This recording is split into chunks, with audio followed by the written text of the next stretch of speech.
We're on the march. The empire's on the run. Alex Jones and the GCN Radio Network. Let me tell you a little bit about one of our great sponsors, HomeGain.com. This is the place to get you started buying or selling a home, finding a realtor, and getting any real estate questions answered. Go to HomeGain.com and see what I'm talking about. All you need to do is type in your home address, and you will get an instant free estimate of your home's value online. This is a great way to be able to monitor the value of your home. And again, it's absolutely free. There are tons of tools to help you. For instance, if you want to remodel your home, go to HomeGain.com. Use their Home Sale Maximizer to help you determine which home improvements can most increase your home's value before you put it on the market. For 10 years, these folks have been helping home sellers and buyers. Visit their link at Infowars.com. Look for Max, the orange home gain gorilla, to help you with any real estate needs you might have. You'll love this site. It's HomeGain.com. HomeGain.com. Check them out today. Listen up, friends. This is Alex Jones with key information. The mainstream media is now admitting that we're going into a depression. Don't be dependent on the government for you and your family. You need to get your own supply of high-quality storable foods from eFoodsDirect.com. They're the best company out there, the longest continually operating, with a ton of great food to choose from. It's all fresh and made on a monthly basis, not some old cruddy food they're selling you like some of the other guys. Try their new Evacuation Pack, a 2-week supply of delicious, easy-to-fix food. It comes with all the equipment you need to prepare it. With open talk of a strike on Iran in the next 3 months, the crisis in the Gulf, and possible evacuations, get yourself and your family ready today. The place to go is eFoodsDirect.com. Go to their website online right now, eFoodsDirect.com/Alex, or call 800-409-5633. Again, on the web, eFoodsDirect.com/Alex, or give them a call at 800-409-5633. When you're out on the road, the last place you want to be is on the road. But if the unfortunate happens, you'll be glad you were wearing diamond gussets. There's a place down in Tennessee where they make blue diamond gusset jeans. They so pride in every stitch, guarantee you love the way they fit. They put a diamond gusset in the crotch where you need it most. Blue diamond gussets got it, others don't. We turn jeans inside out. Diamond gusset jeans, made in the USA with unparalleled quality. Our Defender motorcycle jeans combine gusset comfort with Kevlar protection, so you can ride all day with confidence. Order yours at gusset.com. Diamond gusset jeans got it, others don't.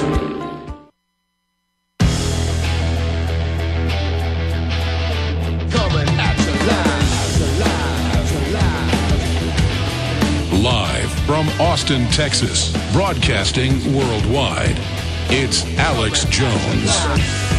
Okay, I told Eddie Bravo and Joe Rogan they're going to stop asking me questions because I want to talk to them. But Eddie's back with more questions. You wanted to get into Machete. El Machete.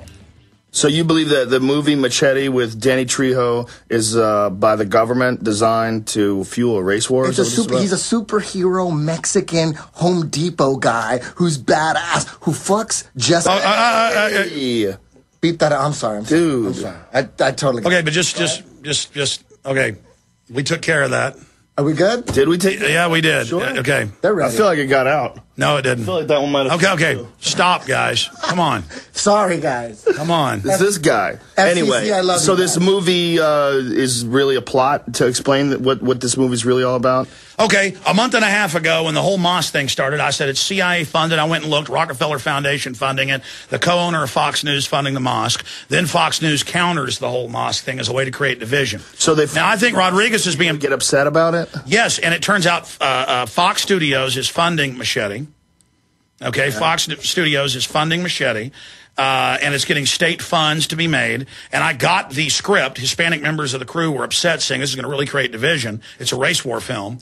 And I got the script, and then they came out and said, you don't have the script, that's not in the movie. And then it came out as word for word, the script. And it starts with Robert De Niro being a racist white senator, killing a Hispanic lady who's pregnant, making fun of her dead baby. And the whole movie is, if you want any border control, as Mexico's collapsing into bedlam, if you want any control, I mean, there's 6.5 billion people. They all want to come here. It's over if that happens. I mean, especially when the government gives welfare, that's going to bankrupt the country. So the point is, if you are against totally open borders, you are a murdering Ku Klux Klan demon. But does this definitely have to be a conspiracy? Isn't it possible that it's just a work of fiction, that there was a writer who thought it would be an interesting subject to cover, and that people would get into it, and that would be a popular film because there's so much controversy when it comes to the borders, and then maybe they just created it and thought that it would be economically viable? So no. It was a fake movie trailer in the previous movie. Are you aware of this? Yes. And then people started, it was one of those movies with... Grindhouse. Yes. It was a little movie trailer, and they decided to make a movie. And then he put a trailer out calling it the Arizona trailer 4 months ago, and he said, oh, that's fake. None of that's in the movie. It's all in the movie. The Arizona trailer being because of the border problems. He says, this is a message to Arizona. How hilarious is that dumb lady that's running Arizona? That Jan, whatever the hell her name is? Who's the governor of Arizona? Well, Brewer. Is that like Jan Brewer? Yeah. That lady is so dumb. Have you ever seen her on TV? Oh, my God. When she was on the debate and she just paused, she didn't know what to say. She paused for like 10 solid seconds, said nothing. She makes up stuff about people getting their heads cut off over in Arizona, that Mexicans are coming over here and cutting people's heads off. And then they're like, where are these bodies? Like, what are you talking about? Like, they started investigating the coroner's reports. Joe, that's the media spin right there. So it's true. She's telling the truth? No, a lot of people do get their heads cut off. What about when she said that her father died in World War II because fighting the Nazis? Meanwhile, her dad, like, lived to be like an old man and was in the army in the 50s. He wasn't even in the army. I wasn't aware of that. It's a liar. Listen, we're running out of time here. Let me just say something. I'm not a big fan, and Joe knows this. I hate superhero fucking movies. Whoa! Eddie Bravo, come on, man. We're on the radio. I'm sorry. I can't bring him with me anymore. No. This is ridiculous. He's not a professional. I hate superhero movies. I hate I'm a Mexican.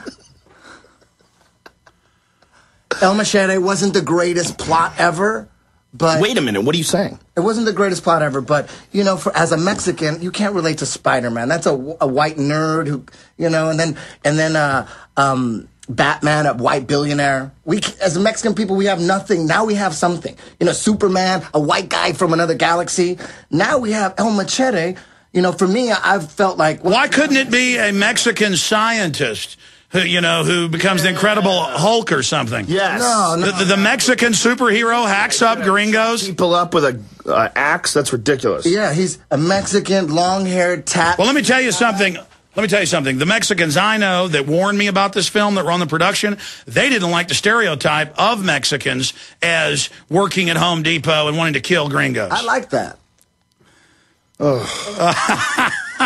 Well, this has been an insane interview, Eddie Bravo. Yeah, you just really ruined the whole cause. All right, let's get serious. Let's get serious. He had sex with Jessica Alba and Michelle. Okay. No one cares about that dumb movie. Okay, he's going to beat me up, though. Eddie Bravo over here. Now stop for a second. And Joe will have to protect me. Let's get serious. Let's get back to Fear Factor and the bees. That's a really interesting story. Interesting. We had an episode of Fear Factor where we covered people in bees. It was part of the stunt. They would stand. We had them, like, I believe they were handcuffed to a pole, and then we covered them with bees, and they had to keep the bees on them for a certain amount of time and then take them off. So we had a beekeeper that had, literally hundreds of thousands of bees. He had a giant truck filled with bees.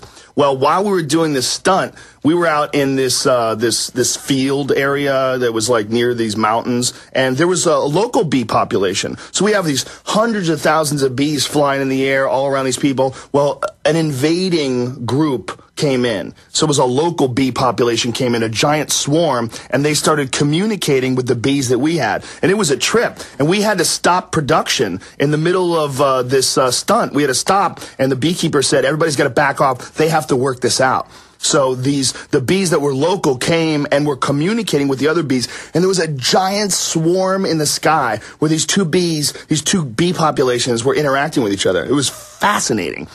It took about 20 minutes. They worked it out, and then the local bees, were like, what are you guys doing over here? And like, we're just filming a movie. Like, okay, you're not coming in here to eat our flowers and take our pollen. Like, no. We're just working for this guy, and he has us coming here, and we're working on a TV show. Like, literally, they talked it out, and then the local bees took off and left them alone, and then we continued filming. But it was fascinating. Like, they had to communicate. They had to figure it out. It's like little aliens, you know? I've even tried this with birds around my house and things. If I come out and even put in my mind the intent, like I'm going to kill that bird, without even having a weapon, the bird flies off. But if you're just being out nice and friendly, you know, the birds just sit there, almost land on your hand. I've got all these tame swallows around my house. So it's almost like there's something telepathic. They pick up on the intent. Someone is going to take this clip and use it and say, Alex Jones uses mind control on birds. They probably will. No. What I'm saying is, I'm going to kill you, bird. No. Have you ever, exactly, and I don't care, have you ever been, in a building, you think you're alone, and you feel somebody looking at you, and you turn around, they're looking at you? I mean, I can't tell you how many... They have said that is what... I mean, look, I think there are some enhanced states of telepathic, communication that we all have. There's something that connects us. Like, when you're thinking about someone and they call you, like, you're thinking about them, and then right when you're thinking about them, they call you. I think there's something to that, but... The one provable one is that people can tell. It's been proven in studies that they can tell when someone's looking at them. And they've had studies where they've had people stand facing one direction and had someone look behind them, and people can sense, more often than... No, we have a family ranch, and there's not supposed to be people, out there poaching or whatever. But 2 separate times, I've been out by myself, once when I was a teenager and another time a few years ago, and I'm out in the middle of nowhere. I mean, this is a lot of acreage. And I feel somebody looking at me, and I walk 200 yards through the woods right up to somebody poaching in a deer stand out of season. I mean, I couldn't see the deer stand, couldn't see the guy. I could feel them looking, and then went through the woods. He was up high so he could see me, and he was like, yeah, I was looking at you. I mean, it was like automatic. Somebody, in a black helicopter? Somebody is looking at me. You don't worry about a dude like that shooting you? Like he's out there shooting deers illegally, and you're like, hey, buddy, what are you doing up there with a gun in a tree wearing camo? You don't worry about he's going to shoot you? No, because, I mean, most good hunters, I mean, they're going to need to see... They're not going hunters don't poach. Well, exactly. They're not going to shoot our cows that are out there, hopefully, too. I mean, there are idiots that get drunk and drive up and think that cows every year are deer, and they shoot them. Really? Yeah, that happens a lot. Or they have those fake robot deer that the cops put up, the game wardens and idiots just pull up and start blasting off the side of the highway. They film them, right? Is it the robot deer have cameras on them? Yeah. Nice. Here's where your money's going. Robot deer. Are we going somewhere with the bees story? Or was that no, we're probably going down profanity lane, Eddie Bravo. Eddie Bravo. I'm sorry about that, man. That's okay. Just do it. Next turn. I'm sorry about that. Let me do it as soon as possible again. The guys delayed it, so. How many guys from the Roswell incident, how many guys on their deathbed confessed? There's a couple, Ramey, right? Yeah. And, Philip Corso, right? Yeah, that colonel. How many? Was there 2 or 3? Are you on top of Roswell? I'll say this. There is it just came out in like the BBC 2 weeks ago that Churchill thought aliens were invading. They had these flying saucers flying all over London, tracking their planes. And there's a lot of stuff going on. In China, remember, airport closed down maybe 3 months ago? Yeah, no. I mean, they've had giant craft... Over Dallas a few years ago, remember, like giant blimps. I mean, they look like blimps because they were blimps. And ABC News aimed cameras in Salt Lake and said, look, it's aliens. And it was just a giant Homeland Security blimp. But here's the issue. I'm sure out of all the trillions of galaxies that are out there, there's some stuff going on. My issue is the distances and everything. And, of course, then there's space-time continuum, dimensional travel, things like that have been theoretically developed. Like the mind of Max Planck 110 years ago with equations created atomic theory and the plans for atomic weapons. And that was a guy on a chalkboard envisioning this. So I have no doubt whatever we can envision, it seems to either come true or we're then able to later build it. But I just don't get into UFOs and things, Eddie, because I can't prove it one way or the other.